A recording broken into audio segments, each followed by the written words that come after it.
नमस्कार दोस्तों, मैं सचिन आप सबका स्वागत करता हूं इस वीडियो में। कैसे हैं आप सब लोग? उम्मीद करता हूं बहुत मेहनत कर रहे होंगे, अच्छे से पढ़ाई कर रहे होंगे, अपने मिशन की तरफ बढ़ रहे होंगे।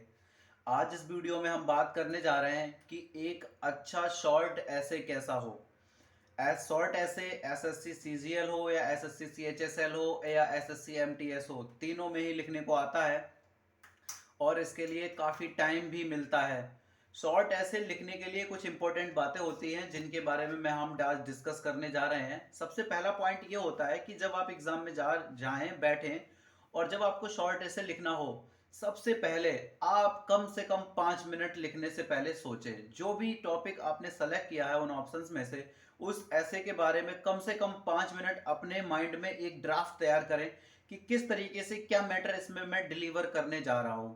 तो तुरंत लिखने ना प्रारंभ करें, कम से कम 5 मिनट उसकी रूपरेखा तैयार करने में लें। दूसरा पॉइंट जो है वो भाषा जो है वो रोचक और सरल होना चाहिए। छोटे छोटे सेंटेंस होने चाहिए जो आसानी से समझ में आ सकें। ये नहीं कि आप अगर इंग्लिश लैंग्वेज में लिख रहे हैं, बहुत टफ आपने वोकैब डाल दी है या बहुत ज़्यादा अपनी विद्वता दिखाने जा रहे हैं, बहुत ज़्यादा एक्सपर्टीज दिखाना चाह रहे हैं, तो ये भी कहीं ना कहीं गलत इंपैक्ट डालता है। या फिर हिंदी में लिख रहे हैं तो बहुत शुद्ध हिंदी के प्योर शब्द भी ज़्यादा यूज नहीं करना चाहिए। उम्मीद ये रखना, कोशिश ये करना चाहिए कि आसान से शब्द हों। दो कठिन शब्दों की जगह दो आसान शब्द ज़्यादा अच्छा इम्पैक्ट क्रिएट करते हैं।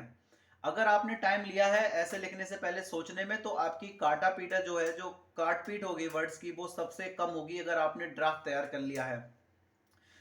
और जो आप करते हैं कि जो आप सबसे पहले ऐसे ऊपर शुरू करने से पहले उसके ऊपर जो कोटेशन लिखते हैं या लास्ट में लिखते हैं, उस चीज को मैं बताना चाहूंगा कि अगर कोई पोएट्री, कोई कविता आपके दिमाग में आ रही है तो मतलब ऐसे कि किसी भी पार्ट में आप कोई भी पोएट्री लिख सकते हैं, कहीं पे कोई मनाही नहीं है। ये कोई फिक्स फॉर्मूला नहीं है कि पोएट्री को आप कोटेशन में ही यूज करेंगे।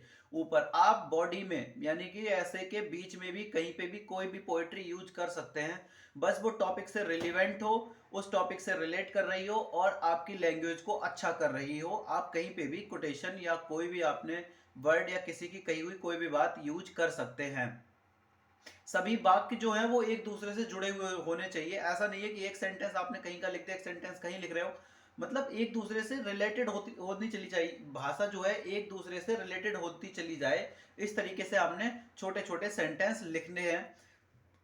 भाषा की शुद्धता पे ध्यान रखना है, लेख को स्वच्छ रखना है, साफ रखना है। काफ़ी टाइम होता है, कोई भी जल्दबाजी ना करें। काफ़ी टाइम आपको होता है, इसलिए आप धीरे धीरे तरीके से लिखें, आराम से लिखें, अपने हाथ को रोक के लिखें, जिससे आपका राइटिंग साफ हो और एग्जामिनर उसे अच्छी तरीके से सोच पाए और उसे एग्जामिन कर पाए, ताकि आपको अच्छे मार्क्स मिलें। और जो आपकी स्पेलिंग है या कॉमाज है, इन सारी चीज़ों को पे पंक्चुअल जो पंक्चुएशन है उन चीज़ों पे ध्यान रखेंगे। विराम वगैरह सही टाइम पे लगाएंगे। अगर आप हिंदी में लिख रहे हैं, हिंदी में लिखें, इंग्लिश में लिखें, कोई फर्क नहीं पड़ता। बस आपकी भाषा अच्छी होनी चाहिए, शुद्ध होनी चाहिए, सरल होनी चाहिए, छोटे छोटे सेंटेंस होने चाहिए और एग्जामिनर के समझ में आनी चाहिए। ओवरऑल आप लिखते क्या हैं वो एग्जामिनर को अगर समझ में नहीं आया, उसे अच्छा नहीं लगा, तो आपकी मार्किंग अच्छी नहीं होगी, आपके मार्क्स कम हो जाएंगे, जिससे आपकी रैंक पे फर्क पड़ेगा और हो सकता है कि आप सिलेक्शन लिस्ट से भी बाहर हो जाएं। अगर इन चीज़ों का आप ध्यान रखेंगे दोस्तों, तो एक आपका बहुत अच्छा निबंध लिखा जाएगा और आपके अच्छे मार्क्स भी आएंगे। और इसी बात के साथ मैं अपनी ये वीडियो ख़त्म करता हूँ। अगर आपको ये जानकारी अच्छी लगी हो तो चैनल को सब्सक्राइब करें, लाइक करें, और कोई भी अगर आपको जानकारी चाहिए किसी भी चीज़ के बारे में तो नीचे कमेंट करके मुझसे पूछ सकते हैं। कोशिश करूँगा मैं सारे कमेंट्स का जवाब दूँ। धन्यवाद दोस्तों।